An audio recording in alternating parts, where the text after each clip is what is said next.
196 baris pertama.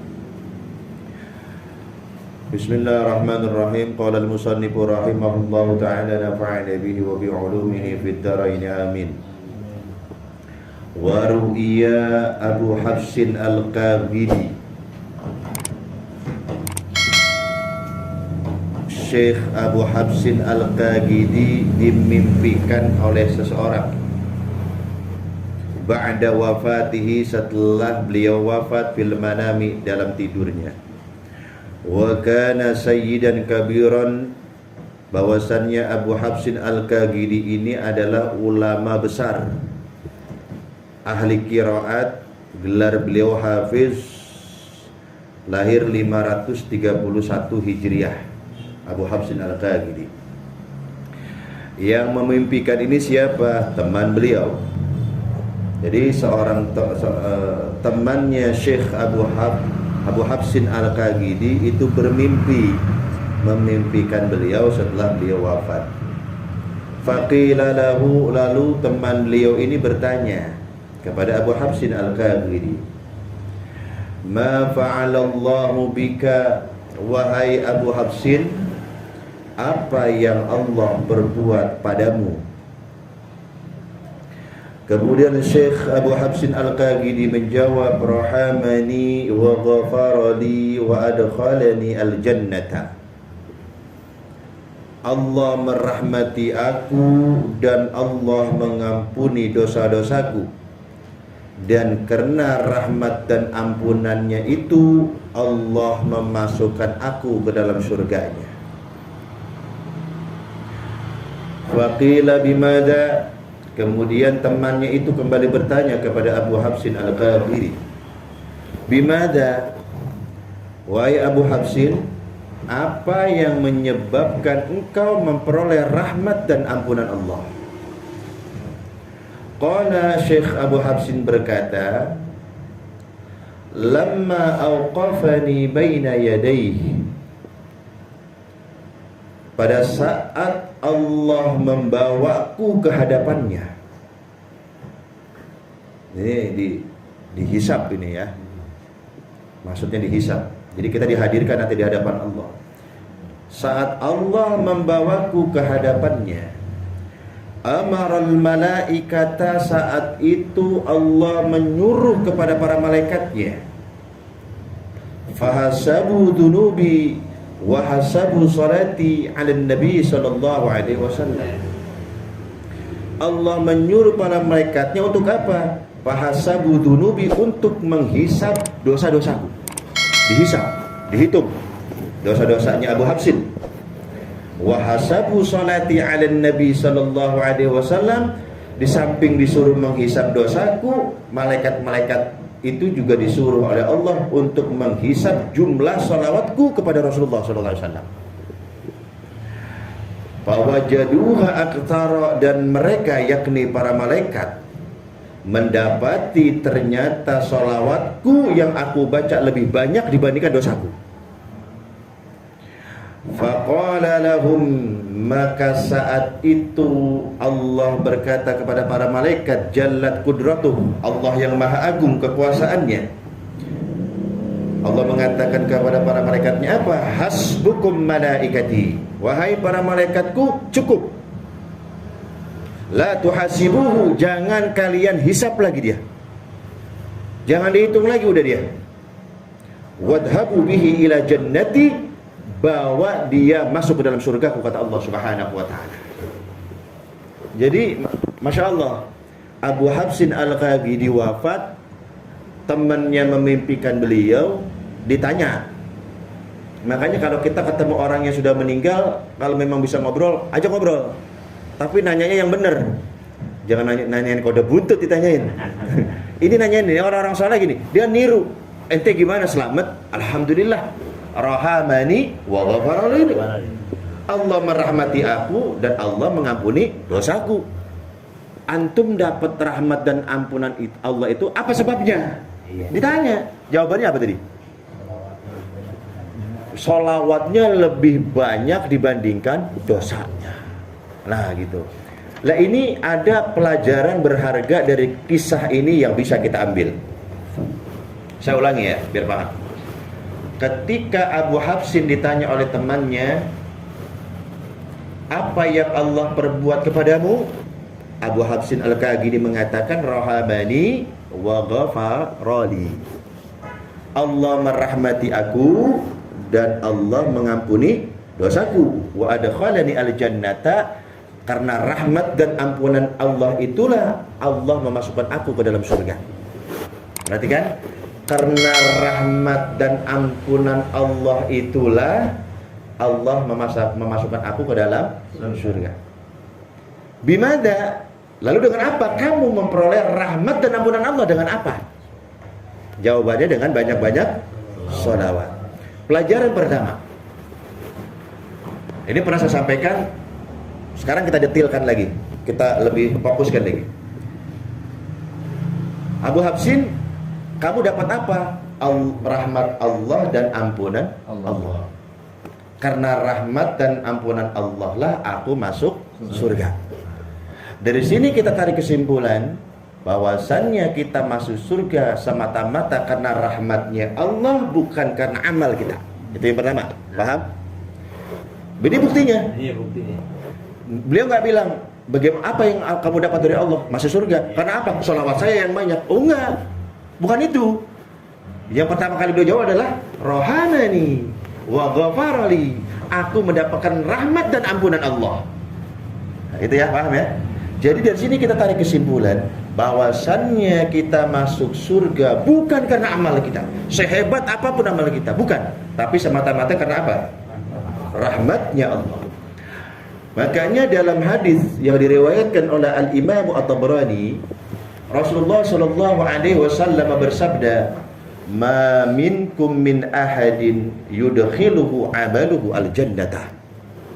Tidak ada satupun di antara kalian, kata Rasulullah, yang masuk surga karena disebabkan amal-amal kalian.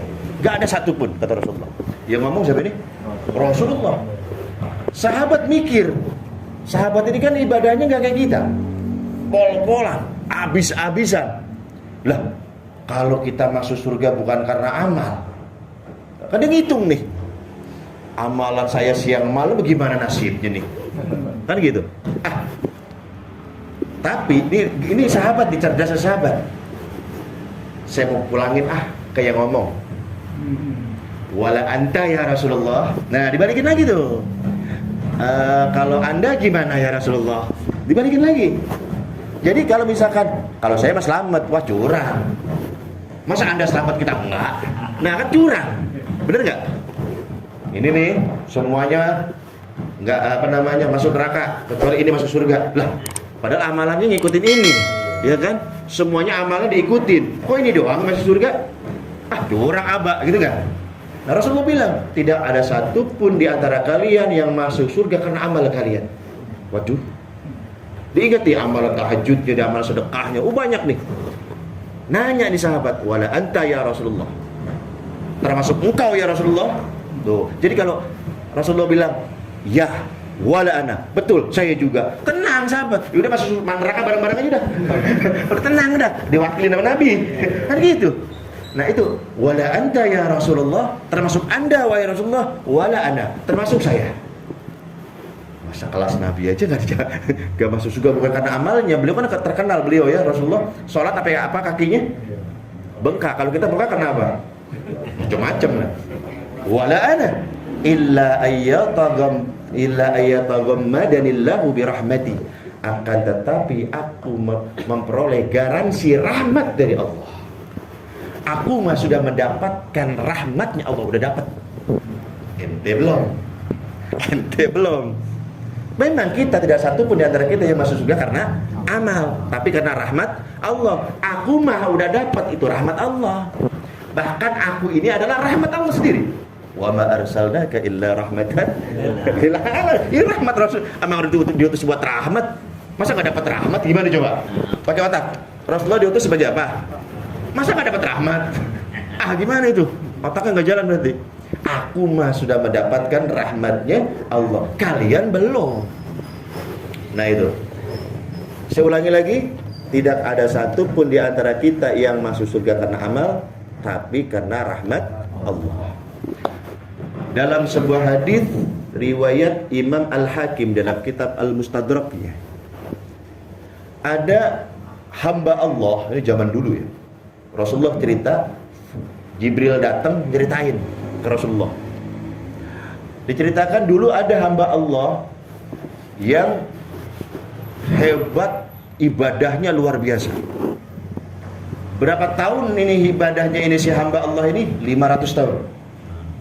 Tidak maksiat sedetik pun. Berapa ratus tahun? 500. Gopek tahun, bayangin. Lah ini makhluk si hamba Allah ini ditempatkan oleh Allah di sebuah pulau. Lautan, ada pulau, ada gunung, di puncak gunung dia tinggalnya. Dia tiap hari ibadahnya di situ. Nah ini pulau lautan, uniknya sama Allah itu pulau dikasih air tawar sebesar ibu jari buat minum itu si hamba Allah tadi. Padahal ini lah kan di tengah-tengah laut gitu, mana ada air tawar. Nah, ada dibikinin air tawar buat minum itu si hamba Allah. Bukan hanya itu, ditumbuhkan juga sebuah pohon delima. Yang uniknya ini pohon delima berbuahnya tiap malam satu buah. Bukannya kalau buah kan brok banyak tahun depan musiman. Ini enggak. Tiap malam satu buah. Matang, udah seger, matang. Udah enak tinggal makan. Nih si hamba Allah ini tiap kerjaannya tiap sore turun, wudu, bebersih, metik buah delima, makan, naik ke atas ibadah sampai sore lagi. Tiap hari begitu selama 500 tahun. Nah ini ketika menjelang ajalnya, menjelang wafatnya, dia minta kepada Allah, ya Allah, ini kayaknya kalau orang soleh kan hafal tuh, biasanya udah ada petanda kalau mau meninggal, mau wafat. Ya Allah, hamba mempunyai satu permohonan. Soleh 500 tahun. Apa kata Allah? Saya ingin kau cabut nyawaku, diriku dalam keadaan sujud kepadamu. Jadi cabut nyawanya dalam keadaan sujud. Oke, kata Allah. Bukan hanya itu ya Allah. Wah, ada penawaran lagi. Apa lagi? Hamba ingin tidak ada satu makhluk pun yang bisa merusak jasadku. Saya pengen jasad saya utuh, supaya ketika hari kiamat datang aku dibangkitkan diriku utuh dalam keadaan sujud menghadapmu. Permintaan kelas tinggi ini. Hamba Allah 500 tahun. Oke, kecil itu mah kata Allah. Akhirnya ini hamba Allah ketika wafatnya bukan di bumi. Kalau taruh di bumi bisa rusak. Digantung antara baina sama'i wal ard, digantung antara langit dan bumi. Ini kadang-kadang kita suka salah ya. Wah itu mayatnya nggak terima bumi itu. Lah wali dong. Ini kita kan ada orang ya katanya, waduh orang dikubur, nongol lagi dikubur, muncul lagi. Wah, katanya nggak terima bumi, udah nggak terima bumi maksudnya kali ini mah ngapung nih. Jadi langit enggak, bumi enggak. Nah ini jelas jasadnya itu jelas sampai kata malaikat Jibril, kami bangsa malaikat yang diberi tugas oleh Allah turun ke bumi dari langit itu melewati jenazahnya. Ini siapa ini? Jadi malaikat bingung, ini siapa? Ada orang lagi sujud aja nggak gerak-gerak. Emang malaikat tahu kalau hamba Allah itu mati atau hidup? Nggak ada yang tahu. Hanya Allah yang tahu.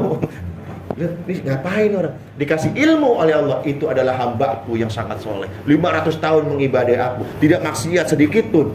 Dia minta kepada aku supaya mati dalam keadaan sujud dan jenazahnya nggak rusak.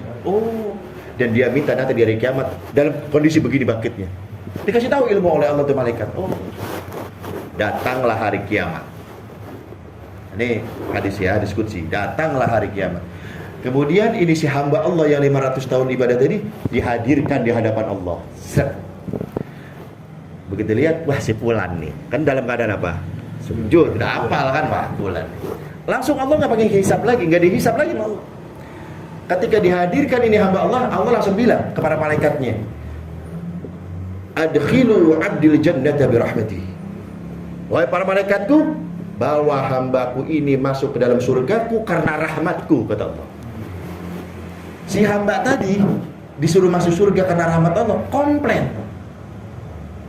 Bal bi'amali ya Rabb. Ya Allah, kok saya masuk surga karena rahmatmu. Saya 500 tahun loh ibadah, seharusnya kena amal saya dong. Tuh lihat situ. Karena apanya? Karena amalku ya Allah. Berfirman lagi Allah, wahai para malaikatku, masukkan hambaku ini ke dalam surga karena rahmatku. Dibantah lagi nih, berani nih, tentang soleh kadang-kadang kita begitu. Soleh dikit berani ngatur Allah udah. Nah ini hamba Allah. Ya Allah, saya minta ini. Begitu muncul, ya Allah bukan ini ya Allah. Kita begitu. Ya Allah, aku masuk ke dalam surga bukan amalku, kok karena rahmatmu sih. 3 kali dibalas oleh Allah. Wahai para malaikatku, masukkan hambaku ini ke dalam surga karena rahmatku. Ngebantah lagi yang 3 kali. Makanya batas itu 3 kali. Allah aja batasnya 3 kali. Jadi kalau kita dibantah orang sekali ikut. A, B aja. A, B aja. A, B aja baru marah boleh. Nih, yang lebih berat kemarin seharusnya Allah. Di berapa kali dikomplain? Wahai para malaikatku yang terakhir nih, masukkan hambaku ini ke dalam surgaku karena rahmatku.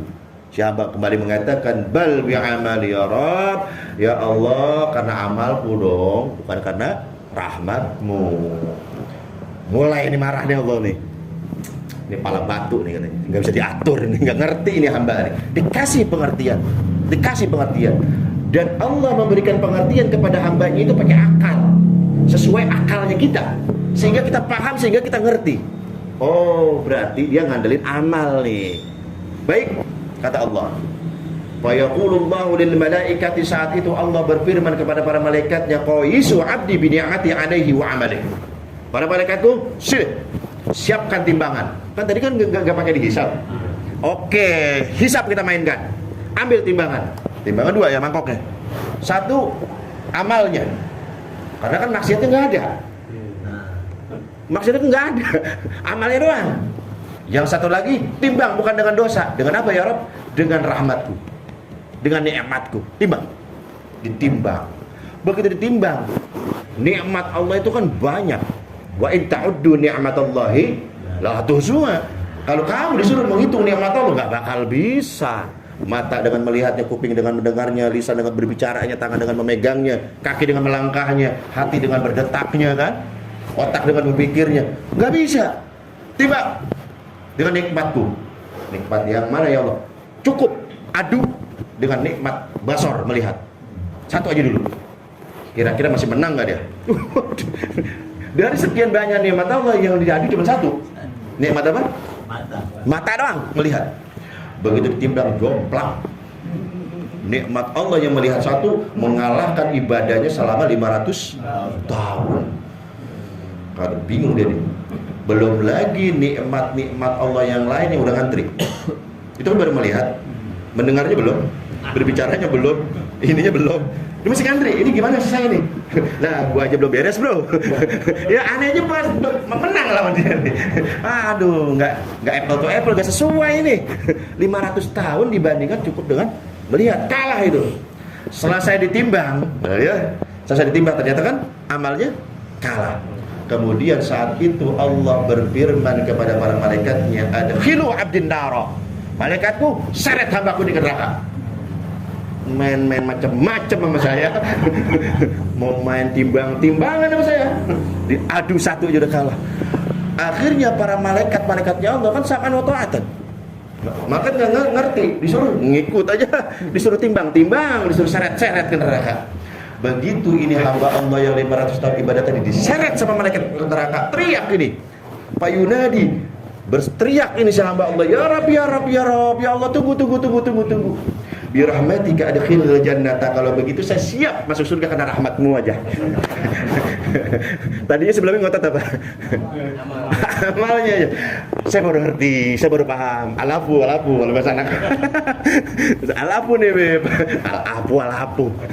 Allah apuun karim. Allah ya, Allah apuun karim. Kalau kita digituin udah kesel duluan, enggak ada maaf-maafan udah.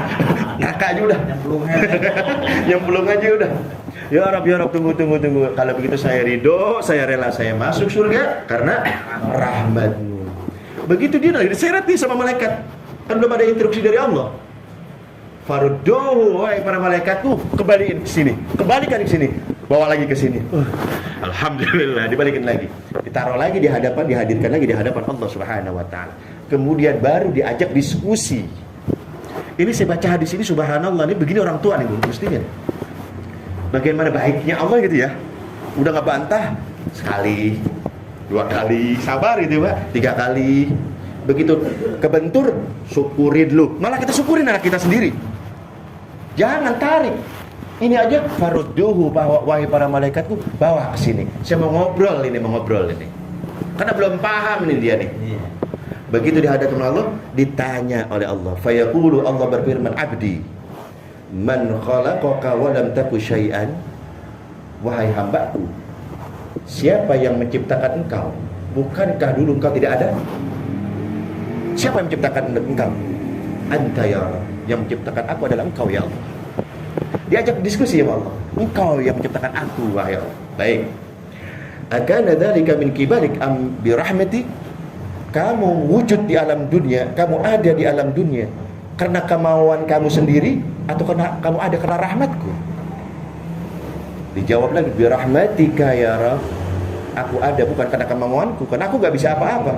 Aku ada, kita semua makhluk ada di atas muka bumi ini karena semata-mata ada karena rahmatmu ya Allah. Bagus, udah mulai ngerti nih. Diajak ngobrol, udah mulai ngerti. Bagus. Hambaku, man qawwaka li ibadati 500 sanah. Wahai hambaku, siapa yang memberi kekuatan kepadamu sehingga kamu bisa kuat beribadah selama 500 tahun? Siapa yang memberi kamu kekuatan? Anta ya Rabb. Engkau ya Allah. Bagus. Man athbata laka jabalan wasatan lujjah. Siapa yang menempatkan dirimu tinggal di atas puncak gunung dan engkau dikelilingi lautan? Siapa yang meletakkan kamu di situ? Anta ya Rabb. Engkau ya Allah. Lalu siapa? Wa akhrajal ma'al 'adba minal ma'il malih. Lalu siapa yang memberikan kamu air tawar padahal sekeliling kamu itu lautan? Siapa yang memberikan air tawar itu? Anta ya Rabb. Engkau ya Allah. Wa akhrajalaka kulla lailatin rumanah. Lalu siapa yang memberikan engkau buah delima? Yang bahkan unik buah delima ini, setiap malam berbuah satu, buahnya segar. Enggak dikumpulin, kalau dikumpulin kan bisa basi nanti. Enggak pakai pentil, langsung jadi. Segar, petik segar, bayangkan. Siapa yang memberikan kamu buah delima? Anta ya. Wahai hambaku, siapa yang meminta kepada aku agar mati dalam keadaan sujud? Bukankah kamu? Betul ya Allah. Aku kabulkan, engkau kabulkan ya Allah. Siapa yang meminta kepada aku agar jasad kamu tidak hancur dimakan tanah, agar tidak rusak tubuhmu? Siapa? Bukankah kamu? Betul. Siapa yang bisa melakukan itu? Anta ya. Kemudian Allah mengatakan, dzalika birahmati. Aku melakukan semua itu kepadamu karena aku sayang kepadamu wahai hamba. Karena rahmatku wahai hambaku. Setelah Allah mengatakan itu, kemudian Allah berfirman kepada para malaikatnya, adkhilu 'abdil jannata birahmati. Wahai para malaikatku, bawa hambaku yang soleh ini masuk dalam surgaku karena rahmatku. Nggak pakai berani-berani lagi tuh, nentang tuh. Begitu udah paham, dikasih pemahaman, baru sadar ternyata kita masuk surga karena apa? Kemudian ditutup oleh cerita malak Jibril, wahai Muhammad, ya Muhammad, innamal asya'u birahmatillahi ya Muhammad. Kata malak Jibril, wahai Muhammad, sesungguhnya segala sesuatu itu disebabkan rahmatnya Allah. Segala sesuatu itu ada, segala sesuatu itu muncul, itu karena sebab adanya rahmat Allah. Ingat, masuk surga bukan karena apa? Amal, tapi karena apa? Kita bisa sholat. Siapa yang menguatkan tangan kita, mengangkat tangan begini? Kita mengucapkan Allahu Akbar. Siapa yang memberi kuasa agar lisan kita bisa mengucapkan kalimat Allahu Akbar? Terus bagaimana? Ini pernah saya bilang nih, semua yang ada di tubuh kita itu hak guna pakai, bukan hak guna milik. Perhatikan baik-baik. Semua yang ada di tubuh kita itu hak guna pakai, bukan hak guna milik. Kita cuma disuruh pakai sama Allah. Kalau ditanya milik, itu semuanya punya Allah. Buktinya ketika meninggal, yang kita baca apa? Inna lillah. Segala sesuatu punya siapa? Nah itu wa inna ilaihi. Yang punya manggil maka akan kembali kepada yang punya. Itu menandakan semua yang ada di tubuh kita itu hak guna pakai, bukan hak guna. Bagaimana mungkin ketika kita dikasih motor sama abah, dibensinin, iya, disuruh nyari duit ke sono, ambil duit ke sono, semua fasilitasnya ditanggung sama abah. Begitu nganterin motor minta upah, mbak upahin dong, kan motor udah saya pakai. Kata abah, lah lu waras. Hidup ente udah ditanggung. Motor aneh, bensin dari aneh, SIM aneh yang bikinin, semuanya tinggal pakai. Disuruh. Mana upahnya, Pak? Hah? Pantas gak? Allah nyiptain kita supaya kita ada di alam dunia. Allah difasilitasi oleh Allah, ya matanya, ya tangannya, ya kakinya. Kemudian kita diberi topik oleh Allah agar bisa menyebut nama Allah, la ilaha illallah. Itu dari Allah juga. Begitu masuk surga, mana surganya? Kan sudah kerja. Sama nggak pemirsa? Pantas nggak? Buat kita nih, jangan ada di hati kita. Ini hanya ada dalam dunia thariqah. Orang yang ngaji-ngaji cangkang fikih nggak bakal ketemu begini ya, nggak bakal ketemu di dalam. Sebenarnya ini kajian dalam. Jadi kita masuk surga bukan karena amal kita, tapi kenapa? Muncul pertanyaan nih, lah kalau kita masuk surga karena rahmat Allah, bukan karena amal, lalu apa fungsinya kita beramal? Gitu kan? Nah terus buat apa saya sholat? Kalau begitu mah saya nggak usah sholat aja sekalian. Dan Allah Ar-Rahman Ar-Rahim, gitu kan? Dipakai dalil orang-orang yang malas udah mulai itu ya. Karena emang ngikutin takdir Allah aja. Kalau Allah takdirnya masuk surga, enggak ente ke neraka udah. Kalau begitu ke neraka udah. Itu masa mulangin enak banget. Lalu apa fungsinya amal? Fungsinya amal adalah untuk menjemput turunnya rahmat Allah. Kita masuk surga karena rahmat Allah, bukan karena amal. Lah kalau ditanya, lalu fungsi amal kita apa? Untuk mancing turunnya. Karena rahmat Allah itu turun, enggak ujuk-ujuk turun, enggak ujuk-ujuk datang, enggak brek aja, enggak. Kudu dijemput, kudu dipancing. Dengan apa? Dengan amal. Jadi kita minta nih kepada Allah, ya Allah dengan amal sholatku turunkan rahmatmu. Jangan surganya, salah. Rahmatnya. Nah karena dengan rahmatnya itu kita kunci masuk pintu surga. Begitu, ngerti nggak? Seperti itu. Nah tadi Syekh Abu Habsin Al-Qabidi ketika ditanya, kita balik lagi ke kisah awal, apa yang Allah perlakukan kepada anda? Rahamani wa ghafarali wa adkhalani al-jannah. Allah merahmati aku, Allah mengampuni aku. Karena rahmat dan ampunannya itu aku masuk surga. Ditanya lagi kan, bimada? Dengan apa kamu memperoleh rahmat dan ampunan Allah itu? Dengan apa? Dengan sholawat. Banyak cara agar kita bisa memperoleh turunnya rahmat Allah, banyak cara. Kita urai satu-satu. Sedikit, ini banyak, puluhan. Saya sortir. Yang pertama, cara agar kita bisa mendapatkan rahmat Allah, turun rahmat Allah buat kita. Apa yang pertama? Berbuat ihsan. Berbuat apa? Apa itu ihsan? Kehidupan kita seakan-akan selalu dalam pengawasan Allah. Orang ada CCTV, ada kamera, melanggar sedikit dihukum. Berani ngelanggar? Ini aneh pasang CCTV di sini. Ente kudu bener. Kalau ente ngelanggar, aneh hukum. Masih berani ngelanggar? Pakai tidur. Jangan pakai tidur.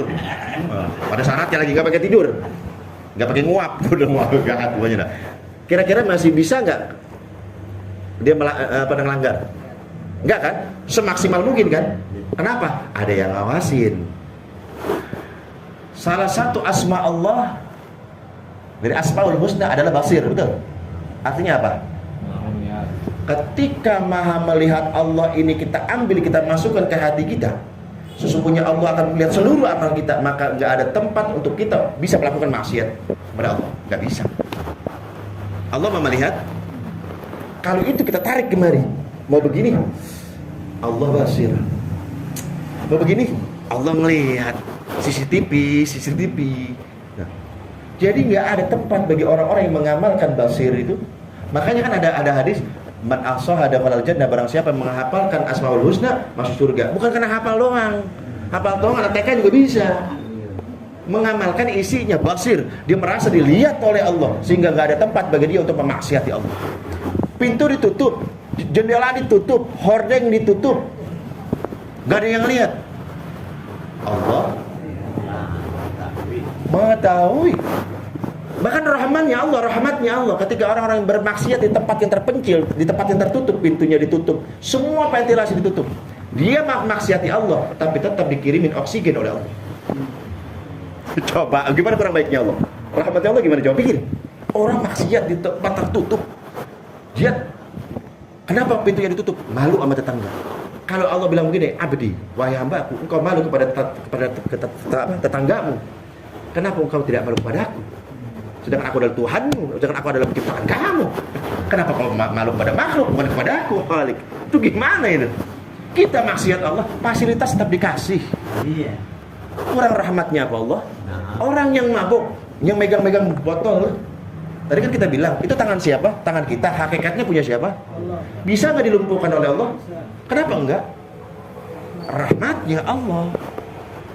Kita diberi kesempatan oleh Allah, mudah-mudahan hambaku ini mau berbalik kepadaku, bertaubat kepadaku, agar tangannya yang tadi megang botol dipakai untuk memegang Quran, memegang tasbih, memegang ulama, bersalaman dengan para orang-orang saleh. Diberi kesempatan oleh Allah. Allah nggak galak, diberi kesempatan. Itu adalah rahmat Allah. Ihsan artinya orang yang merasa diawasi oleh Allah. Dalilnya dalam surah Al-A'raf ayat 56, Allah nyatakan inna rahmatallahi qaribun minal muhsinin. Sesungguhnya rahmat Allah sangat dekat kepada orang-orang yang berbuat ihsan. Rahmat Allah sangat dekat kepada orang yang berbuat. Kenapa itu kata definisi ihsan? Kamu seakan-akan melihat Allah. Kalau kamu tidak mampu, maka yakinlah sesungguhnya Allah melihat kamu. Ini berat, gampang? Berat. Sebenarnya kita ini kadang-kadang punya ihsan, cuman nggak dirasah, nggak dilatih. Pada waktu-waktu tertentu saja. Contoh, bulan puasa kemarin, waktu kita wudhu, kumur-kumur nggak? Kumur-kumur. Kalau seandainya kita minum air wudhu kita, tetangga sebelah yang wudhu samping kita tahu nggak? Kenapa nggak diminum? Saya tanya, kenapa nggak diminum? Karena hatinya sadar Allah itu apa namanya? Ihsan.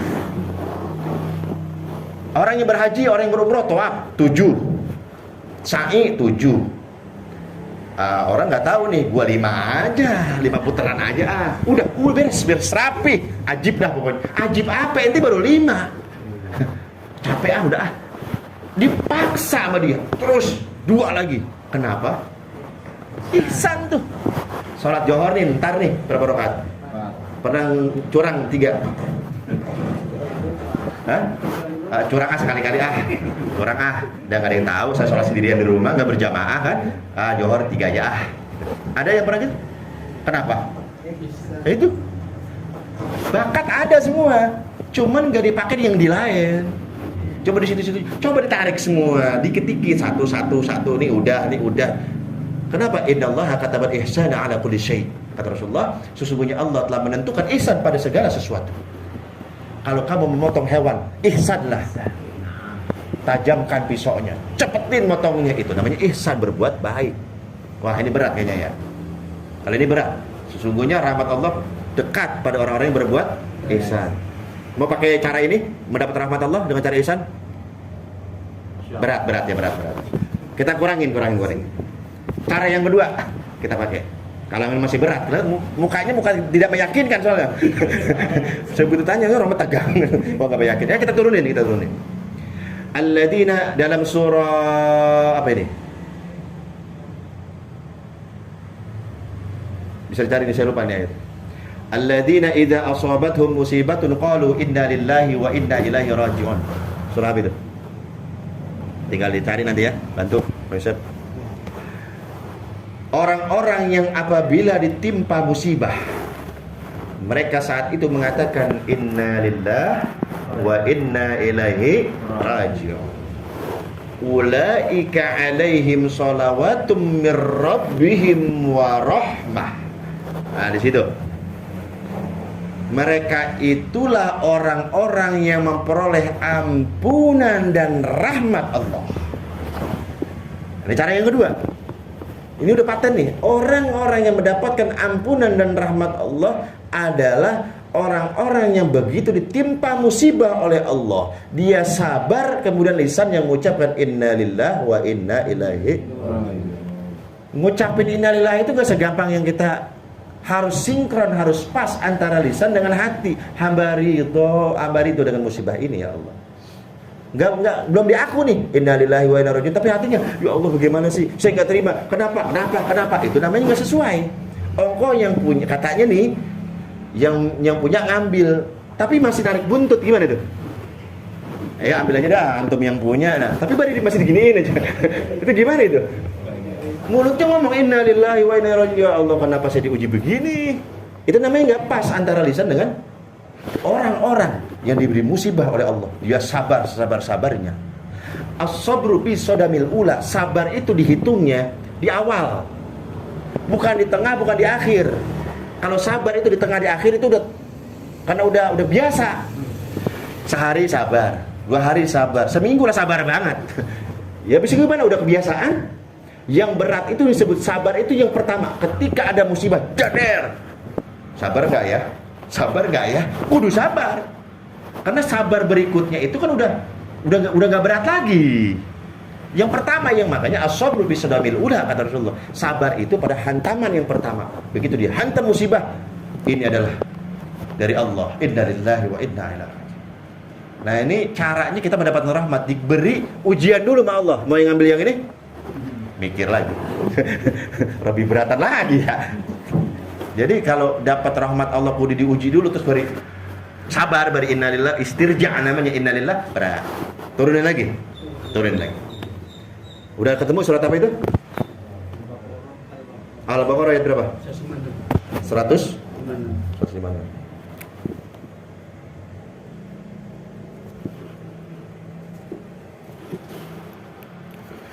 Lanjut, cara untuk mendapatkan rahmat Allah. Al-A'raf ayat 156. Allah nyatakan wa rahmati wasi'at kullu syai'in, dan rahmatku meliputi segala sesuatu, kata Allah. Dan rahmatku meliputi segala sesuatu, kata Allah. Fasa'aktubuha lilladzina yattaquna wa yu'tuna zakata walladzina hum biayatina yu'minun. Maka aku akan tetapkan rahmatku itu, kata Allah, bagi orang-orang yang bertakwa, bagi orang-orang yang menunaikan zakat, bagi orang yang beriman kepada ayat-ayat kami, kata Allah. Rahmat Allah ditetapkan bagi 3 orang. Yang pertama, bagi orang yang bertakwa, menjalankan semua perintah Allah, menjauhi semua larangan Allah, itu takwa. Kita masih suka ngelanggar nggak? Jawab, masih nanya nih. Masih suka ngelanggar nggak? Berarti sesuai kategori takwa belum? Belum. Menunaikan zakat. Apa yang paling tinggi zakat fitrah? mal gitu. Belum. Sedekah mikir-mikir kan ya, enggak mikir-mikir. Berarti belum masuk juga ya. Masih 50-50 lah ini malah. Kalau zakat mah. Yang terakhir, orang-orang yang beriman kepada ayat-ayat kami. Mengimani seluruh ayat yang ada di Quran. Kufur jangankan dengan 1 surat, 1 huruf pun dia tidak yakin kufur. Nah banyak orang yang ngutak-ngutik ayat. Dia bilang ayat itu udah gak relevan, surat ini udah gak cocok dengan zaman sekarang, kita ganti. Gak ada lagi istilah kafir-kafiran. Ya udah hapus aja surah Al-Kafirun. Kalau begitu, pokoknya bau-bau kafir yang ada di ayat coret-coretin, baru ada yang ngikutin. Kalau ente berani, ana ikutin. Kalau ente berani, buktinya gak ada yang berani sampai sekarang. Usul doang, usul siapa juga bisa. Usul siapa juga bisa. Ayat ini gak cocok, ayat ini. Terus yang cocok menurut ente apa? Ayat kok semau-mau ente. Jadi ayat yang menguntungkan dirinya dipakai, yang gak menguntungkan dibuang gitu. Sampai ini ibu-ibu nih, saya bilang nih ibu-ibu, memang gak ada ibu-ibu yang rela dipoligami, itu gak ada. sangat berat banget ibu-ibu yang rela di bohong dan serela-relanya nangis mah pasti dah. Pasti itu. Tapi jangan sampai kebencian ibu dengan poligami membuat ibu membenci ayat. Membenci Quran. Kan pankihu ma qabalakum minan nisa masna wa thulatha. Saya bilang ini misteri saya, Mang. Kalau emang anti poligami, tapi jangan rebet-rebet ke ayat ya. Jangankan satu surat, jangankan satu ayat, satu huruf pun diingkari kufur. Jangan macam-macam, benci ke poligaminya, benci orang-orang yang tukang kawin itu. Ayatnya jangan dibawa-bawa. Akhirnya ayat ke bawah kan? Ayat apaan itu? Itu banyak tuh perempuan ngomong gitu. Makanya kalau ada ibu-ibu yang tukang kesurupan, dikit-dikit kesurupan, baca ini ayat. Fadkihu ma qabalakum minal. Langsung bangun ya. Wah, laki gue suruh kawin lagi. Langsung bangun deh. Jadi kalau di ibu-ibu yang hobinya kesurupan, itu bacain ayat poligami, langsung sadar itu dia. Fadkihu ma qabalakum minal masna. Wah, enggak. Gue enggak jadi kesurupan dah. Sadar lagi. Awas ya, ini jangan main-mainin ayat, jangan sembarangan, jangan diremehin. Udah, ikutin aja udah yang ada ulama-ulama dulu, itu yang paling aslam, yang paling baik, yang paling selamat udah. Jangan ngikut ajaran baru udah. Seperti itu. Jadi kudu ngikutin Al-Quran kita berat. Mengimani ayat-ayat Al-Quran berat. Riba, Al-Quran bilang riba nggak boleh, kita pakai riba. Ya kan? Jadi nggak ngamalin, ya percuma berat. Wah, tanya bukan kelas kita lagi. Ya, kita mundur lagi. Lalu siapa lagi orang yang memperoleh rahmat Allah? Yaitu orang-orang yang menjalankan sunnah-sunnah Rasulullah dan mengajarkan sunnah itu kepada orang lain. Nah, ini hadis diriwayatkan oleh Al-Imam Ibnu Rajab. Rasulullah pernah mengatakan rahmatullahi ala khulafai. Semoga rahmat Allah terlimpah kepada para khalifahku. Semoga rahmat Allah terlimpah kepada orang yang menggantikan aku, khalifah. Qalu ya Rasulullah wa man khalafauka? Wahai Rasulullah, yang dimaksud dengan khalifahmu itu siapa? Yang kita tahu siapa? Abu Bakar, terus Umar, terus Utsman, terus Ali. Bukan itu. Siapa khalifah Rasulullah? Qala, beliau bersabda, alladzina yuhyuna sunnati min ba'di. Khalifahku adalah begitu aku wafat, para umatku mereka berlomba-lomba untuk menghidupkan sunnahku. Itu khalifahnya itu, menghidupkan sunnah. Wa yu'allimunaha ibadallah. Kemudian sunnah-sunnahku itu dia transfer ke hamba-hamba Allah yang lain. Sunnah Nabi itu ini, sunnah nanti. Kayak semalam saya bilang, salah satu sunnah Nabi yang paling mudah kita amalkan adalah ketika dipanggil kita menjawab labbaik. Apabila dipanggil labbaik, bukan oi, apa, naon. Nah, kalau ini kan bicara masalah sunnah. Kenapa?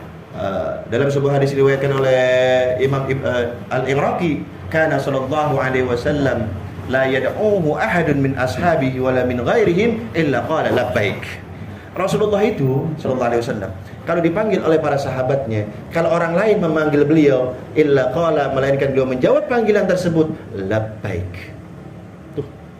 Loh, patut kita tanyakan, kenapa kok Rasulullah kalau dipanggil itu menjawabnya labbaik? Kenapa? Sebab takhallaqu bi akhlaqillah, kata Rasulullah. Berakhlaklah kalian semua dengan akhlak Allah. Rasulullah dipanggil menjawab dengan labbaik karena meniru akhlak Allah. Karena meniru. Dalam hadis qudsi diriwayatkan oleh Al-Imam As-Suyuti, idza qala al-'abdu ya Rabb ya Rabb. Apabila seorang hamba meminta dan memohon kepada Allah dengan mengucapkan ya Rabb ya Rabb, wahai Allah, wahai Allah, wahai Allah. Saat itu qala Allah azza wa jalla, Allah Tuhan kita menjawab seruan hambanya. Apa kata Allah ketika dipanggil ya Rabb ya Rabb? Qala labbaika 'abdi. Labbaik hambaku. Allah dipanggil sama kita, jawabnya apa? Labbaik. Begitupun sebaliknya, ketika kita diundang oleh Allah menjadi tamunya, baik untuk melakukan ibadah haji maupun melakukan ibadah umrah, begitu kita siap tempur, kain ihram udah dipakai, niat jatuh, apa yang dibaca? Labbaik Allahumma. Ini adab enteng nih, ajarin ke anak-anak kita. Di Betawi udah ada, tapi baiknya doang, Mbak. La baik gitu. Padahal asalnya labbaik. Tinggal tambahin la dong dikit. Ya, labbaik. Ya, amalkan itu, amalkan. Seperti itu. Jadi yang keempat adalah orang yang mengajarkan sunnah-sunnah Rasulullah. Nah, dari sekian banyak ini ternyata berat semua, nggak ada yang cocok buat kita. Kita cari yang cocok-cocok aja udah. Yang enak-enak buat kita nih apa? Saya nyariin, ya Allah yang mana? Ini amalan yang paling cocok, amalan yang paling mudah memancing turunnya rahmat Allah cuma satu. La isnen, nggak ada dua, nggak ada lagi udah. Cuma satu. Apa? Sholawat kepada Rasulullah. Innallaha wa malaikatahu yusholluna 'alan. Udah hafal semua nih ya. Sesungguhnya Allah bersalawat kepada Nabi. Sesungguhnya malaikatnya Allah bersalawat kepada Nabi. Dalam kitab Fathul Bari juz 11 halaman 156, Syekh Ibnu Hajar menerangkan, beliau mengutip tafsir dari Ibnu Abbas radhiyallahu taala anhuma. Sayyidina Ibnu Abbas mengatakan anna ma'na sholati rabbil rahmah. Allah bersalawat kepada Rasulullah, malaikat bersalawat kepada Rasulullah. Makna salawatnya Allah kepada Rasulullah adalah rahmat. Makna salawat Allah adalah rahmat. Wa sholatul malaikati istighfar. Makna salawat dari para malaikat itu adalah istighfar, memohonkan ampun. Jadi maksudnya orang yang berselawat kepada Rasulullah, Allah turunin rahmat, malaikat mintain ampun. Nah sekarang kita bahas man shalla alayya sholatan. Bukan kalau 1 banding 1 itu udah umum.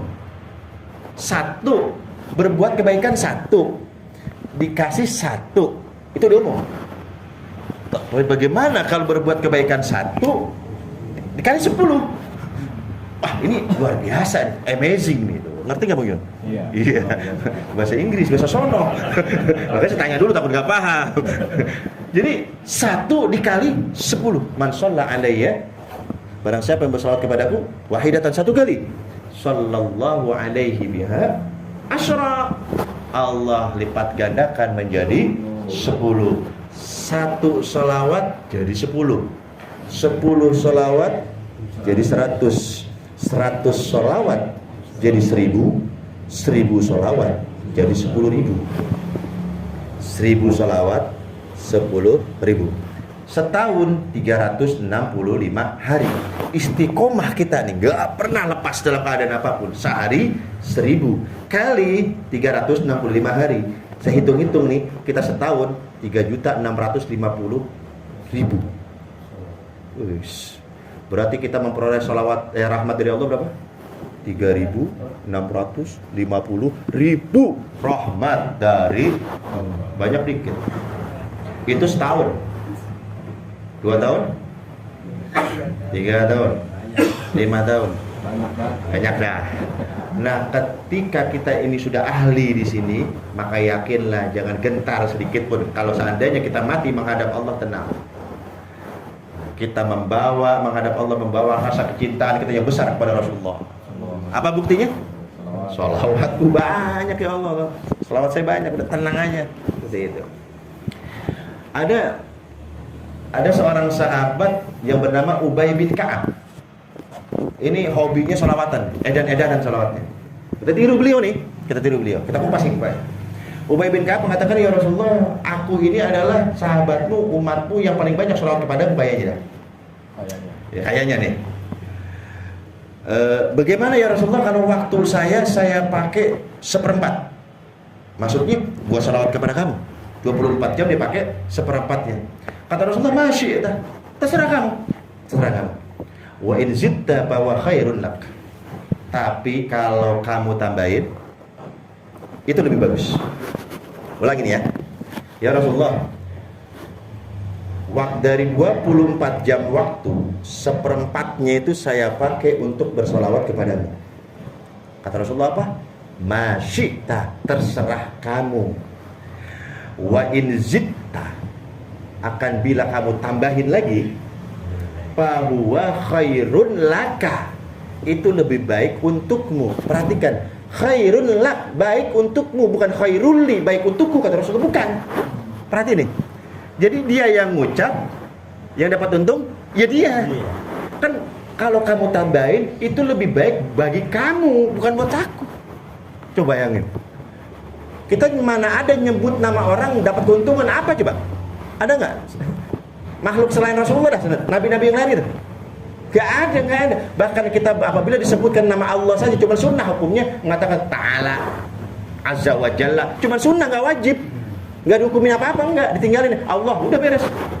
Karena zatnya Allah nih, rahimnya udah luar biasa. Jadi gak pakai embel-embel, beres. Tapi jangan coba-coba disebut nama Muhammad gak sholawat, jangan coba-coba ente. Dibelain habis-habisan nama Allah. Aku aja sholawat. Malaikatku aja bersalawat. Ya ayyuhalladzina amanu. Yang ngaku-ngaku iman. Sallu alaih. Salawat juga dong ente semua. Aneh aja bersalawat, malaikatku aja bersalawat, masa ente kagak? Nah, untuk membangkitkan itu, memang kan kita makan main hitung-hitungan. Kita nih, apa ya keuntungannya? Allah ngerti Allah. Apa nih keuntungannya? Bukan 1 kali 1 bukan begitu, kata Allah. Terus berapa ya Allah? 1 kali 10. Itu baru di situ tuh. Belum kemarin kisah-kisah yang udah kita bahas. Dapat bocoran talqin kan, ingat gak? Iya. Yang hadir. Jadi kan talqin 2 kali, masih ingat gak? 1 yang dari orang yang hidup, ustaz tuh. Wahai hamba Allah, jika kamu ditanya man rabbuka, jawab Allahu Rabbi. Lah begitu ustaznya pergi dia bingung. Tadi apa yang kata si ustaz kan? Malaikat galak banget. Waduh, ustaznya udah pergi lagi. Wah, dia bingung. Ternyata begitu mau dipukul sama Munkar Nakir, ada makhluk kan tampan wajahnya, harum tubuhnya. Malaikat Munkar Nakir, itu tanggungannya. Kata nih makhluk, ente tolol banget, ente bodoh banget. Kalau ente ditanya man rabbuka, jawab Allahu Rabbi. Ditegasin lagi. Kalau ente ditanya wa man nabiyuka, siapa nabi kamu, jawab Muhammadun nabiyyi. Kalau ditanya wa ma kiblatuka, Ka'bah tu kiblati, dijelasin. Wah, ini enak nih. Ini pintar nih, dia tahu kalau itu jawabannya. Cuman mulutnya dikunci oleh Allah. Karena banyak ngomong. Banyak ngomong yang enggak bermanfaat ketika di dunia, mulutnya dikunci, enggak bisa jawab. Apalagi tukang bohong, apalagi tukang ngibul, hati-hati itu. Dikunci. Nah, begitu beres, pede dia. Oke. Ayo, tanya. Itu nantanya. Man rabbuka? Allahu Rabbi. Wa man nabiyuka? Muhammad nabiyyi. Wah, udah dapat bocoran. Yang bocorin masih ada. Enggak kemana-mana. Beres. Udah. Begitu beres, malaikat Munkar Nakir begini. Ya Abdullah, wahai hamba Allah, semoga kamu dirahmati oleh Allah. Man anta? Siapa kamu?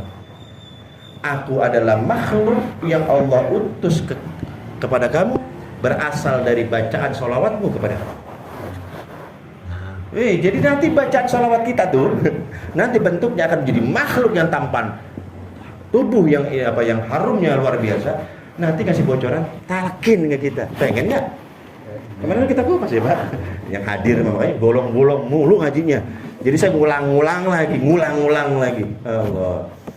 Jadi kalau kamu tambah Ubay bin Ka'ab, fahuwa khairun lah, bagus untukmu, bukan buat aku loh.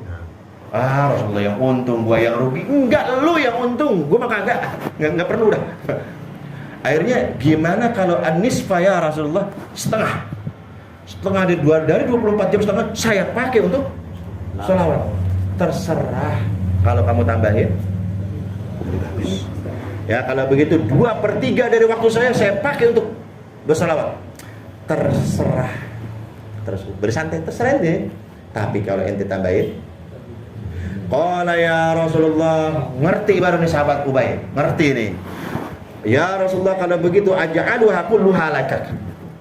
Kalau begitu 24 jam aku habiskan waktuku, aku pakai untuk berselawat kepadamu. 24 jam dihabiskan waktunya untuk selawat. Apa jawaban Rasulullah? Idzan tukfahammak wa yukfaru laka dzambak. Kalau begitu kebutuhanmu akan dicukupi oleh Allah. Kalau begitu dosa-dosamu diampuni oleh Allah. Satu, kita sholawat, maka satu dosa, satu kebutuhan Allah cukupi buat kita, gitu kan ya? Satu dosa diampuni gitu kan? 2 sholawat, 3 sholawat, 1000 sholawat. Semakin banyak sholawat, semakin banyak hajat-hajat kita dicukupi oleh Allah. Semakin banyak kita berselawat, semakin banyak juga dosa-dosa kita yang diampuni oleh Allah. Dalam hadis lain disebutkan, maksudnya dicukupi keperluan itu apa? Imma urusan dunia, imma urusan akhirat. Itu menurut hadis Imam Ahmad. Baik urusan dunia maupun urusan akhirat. Nah, saya mau tanya nih, kalau urusan dunia kan beda-beda ya kebutuhannya. Ada yang pengen naik jabatan, ada yang juat pengen kawin, ada yang pengen gajinya naik, segala macam, beda-beda kan? Jadi beda-beda nih kalau hajat dunia. Nah kalau hajat akhirat sama kan? Minta apa? Syafaat kan? Minta syafaat beliau kan? Masalahnya semua para nabi itu mempunyai doa yang mustajab. Wa inni akhba'tu da'wati syafa'atan li ummati yaumal qiyamah. Akan tetapi doa pamungkasku aku simpan rapat-rapat, saya nggak keluarin, kata Allah. Nabi-nabi yang dulu udah dipakai. Nabi Nuh mati. Nabi Musa mati. Dipakai semua senjata pamungkasnya, kecuali aku, kata Rasul. Aku simpan baik-baik. Supaya kenapa? Doa pamungkasku ini aku pakai nanti di hari kiamat sebagai syafaat untuk umat. Aku simpan baik-baik. Seluruh umatku akan mendapatkan syafaatku, kecuali orang yang syirik kepada Allah, yang nggak dapat. Jadi semua umat Rasulullah dapat syafaat. Nah, yang minta syafaat Rasulullah bukan 1-2, tapi semuanya. Kira-kira yang duluan dapat siapa? Saya nanya nih, kan banyak nih. Semuanya kebagian kan? Kalau namanya pembagian sembako aja lama, ya kan? Pembagian minyak goreng aja lama. Antri. Perlu relasi nggak? Supaya bisa maju depan. Bang Haji, Assalamualaikum. Harus cium tangan bolak-balik. Ini mengaji kupon. Lah, gua pakai disuruh gitu nih kupon. Bilang aja minta tolong biar cepetan, kita ngerti. Gitu kan? Yang ngantri banyak, kita pakai kupon itu. Kuponnya apa ya? Udah. Kalau kita ngandelin kebagian syafaat Rasulullah lama. Pakai kupon nih. Pakai rekomendasi nih. Apa ya? Apa kira-kira? Sholawat. Rasulullah mengatakan paman kana aktsaruhum alayya salatan kana aqrabuhum minni manzilatan. Orang yang paling dekat kedudukannya denganku nanti di hari kiamat, orang yang paling banyak salawatnya kepadaku, itu yang paling dekat. Kira-kira kalau dikasih, kita mau ngasih barang, orang yang jauh dulu, orang yang dekat dulu? Orang yang akrab dulu atau orang yang gak akrab? Akrab. Baru yang lain. Pantas gak? Deh. Itu kita lewatin, betul gak? Kan orang yang paling banyak sholawatnya, orang yang paling dekat kedudukannya dengan siapa? Kita di sebelah nih. Kita nggak ngomong, nggak, diem aja. Oh, pembagian syafaat ya Allah ya? Iya. Masa yang belakang enak aja, makanya ngaji jangan belakang sini. Biar syafaatnya deketan. Belakang, kejauhan tuh. Kan pasti, wah si Fulan. Nih kuponnya, nih kupon surganya, nih kupon surganya. Maka jawabannya, mulai sekarang banyak-banyak lagi baca sholat. Itu saya dapat sampaikan, lebih kurangnya manfaat. Ditutup doa. Jadi saya ulangi lagi, kita masuk surga bukan karena amal, tapi karena rahmat Allah. Dan amalan yang paling cepat memancing turunnya rahmat Allah, amalan yang paling mudah memancing turunnya rahmat Allah adalah sholawat kepada baginda Nabi Muhammad